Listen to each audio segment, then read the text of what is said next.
Yo, what up? Welcome to another episode of the Oakland Warriors podcast. I'm Patrick, flying solo. Phew. That's all I got to say about that Warriors Timberwolves game last night.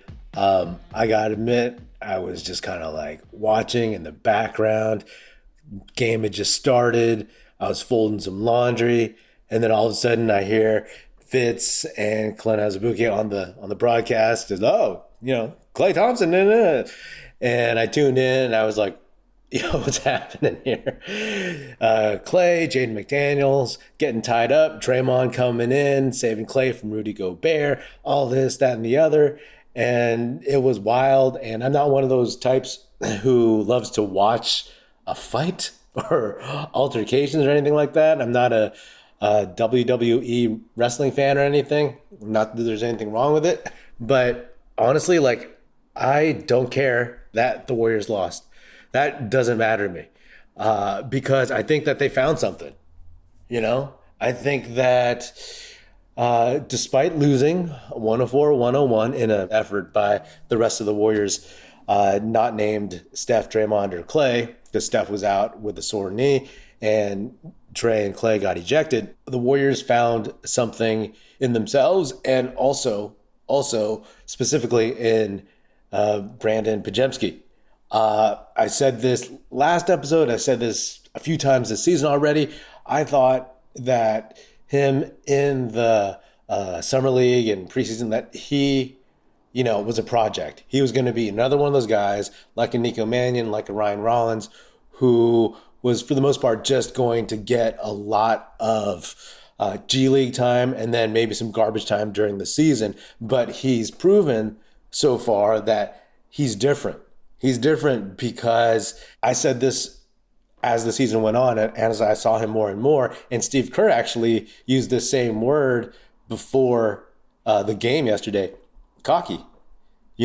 He has a little bit of cockiness and a swagger and a confidence that has not been shook yet and seems relatively difficult to shake, right?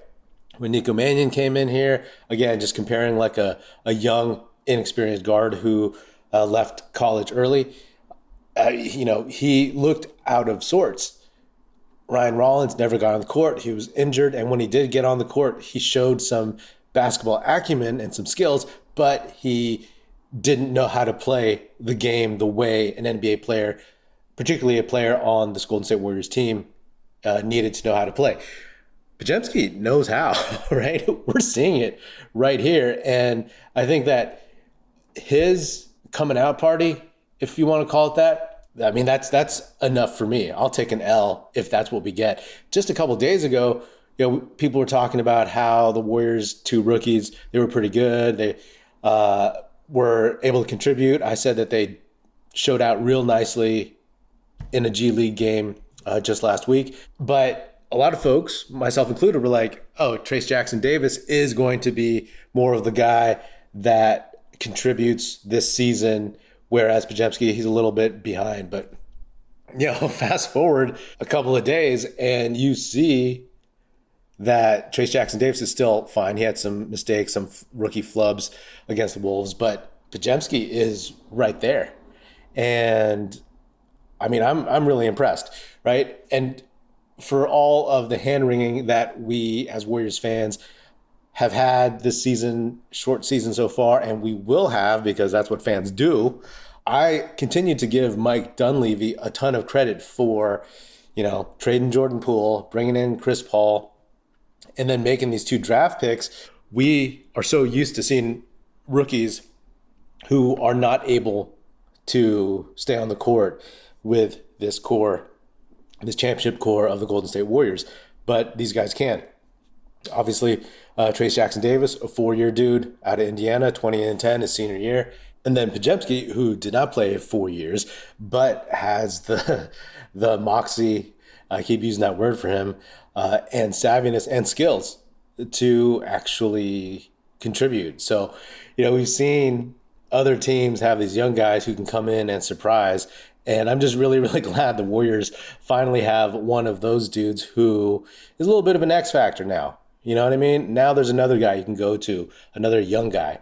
Yes, that complicates things for the Warriors rotation as is, right? Because that second unit, the second five guys, it's not like a hockey sub, but like technically the second five guys that come in after the starters, that's composed of Chris Paul, Saric, Kuminga, Moody, and Gary Payton II. Kerr may or may not mix up the starting unit. People talking about maybe putting Saric in the starting lineup. But regardless, where do you find time for Podziemski if that's somebody that Kerr wants to start forcing playing time to? Trace Jackson-Davis as well. Kuminga and Moses Moody did not get as much time as I thought they would. I expected some Kuminga minutes, some crazy Kuminga minutes. And by minutes, I mean minutes with a capital M, where he does his thing because he has free reign to score and take shots. But he never looked like he got comfortable, never really got into a flow in the game. And then Moody, he played all right, but those guys are not the focus. My question is, do you think that Moody is going to lose minutes to Podziemski? Right? Because they're both guards. Moody's taller, of course, can play wing a little bit more. But Podziemski, he was out there playing with Chris Paul. Pretty short backcourt, but he was out there with Chris Paul. He's out there with Gary Payton II. All three of those guys at the same time.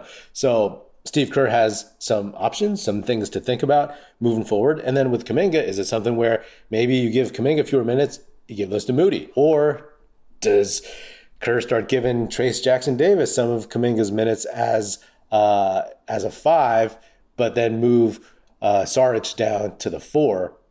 We'll see. Obviously, I'm a big believer in Kuminga and want him to show out and whatever. But I think at the end of the day, these are all net positives, plain and simple.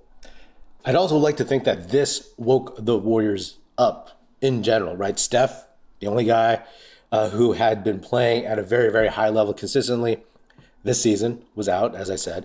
And you'd only had one guy score 20 points besides Steph. Saric had done it once all season, and then Podziemski does it here. But overall, as a team, this fired things up. I'll admit, some of these games have been a little bit boring, but this is one where you actually felt some of that fire, finally, some of that competitiveness. And it wasn't manufactured. It wasn't fake. It was a team coming together. And, throughout the game, people were talking, the broadcasters were talking about how, it's a valiant effort by these Warriors players without their championship core to compete against the Minnesota Timberwolves. Don't get it twisted. The Timberwolves are good, and they're the best defensive team in the league right now. But, the guys on the Warriors, they're all good players. They've all been good players or are all going to be good players. You know what I mean? So it wasn't like playing a bunch of Bimbo Coles out there or John Starks or something like that. You know what I mean? If you want to go way back to the late 90s. So to me, getting these guys, having some responsibility, taking some responsibility and feeling those game minutes where they cannot rely on Steph, they cannot rely on Klay, they cannot rely on Draymond. You know what I mean? Andrew Wiggins, he showed some life against his old team, had some good moments. Still not exactly what we want or need from him. He's still not shooting well and whatnot. But hey, I'll take a little bit more energy from Andrew Wiggins, a little bit more urgency than not. And real quick, also just Draymond Green, whether or not he can get suspended, I'm guessing he will. To me, I think it should be 1 or 2 games because he wasn't the instigator. And I think it's legit that he was trying to break up Gobert. I mean, I thought during replays, when they were sorting this out during the game, watching replays, I was like, okay, it may have looked like Gobert was getting Klay in a chokehold or headlock or whatever. It was clear, though, that he wasn't, that he was just kind of wrapping up Klay from behind, and Gobert's tall, so those arms come up pretty high on Klay, but he was never around his neck. But Draymond came in and got Gobert around the neck in one of the most ridiculous scenes. I mean, all the images, photos, videos, angles of this going around are just fuel to the fire for Draymond, for those who didn't see it in real time. But To me, I would only give him 1 or 2 games, if anything, because, like I said, he wasn't the instigator. He was trying to break it up. If he let go of Gobert, maybe Gobert falls down, but I don't know. I'm not going to go that far. But I do think that Draymond, because of his reputation, will get more than 1 game. So I think 2 is fair. I wouldn't be surprised, though, if the league gave him way more than that, like a couple more than that, 3, 4, 5, just because that's the league. And this happened during one of Adam Silver's precious in-season tournament games, right? Draymond soiled this new beautiful marketing campaign, competition, whatever. You know what I mean?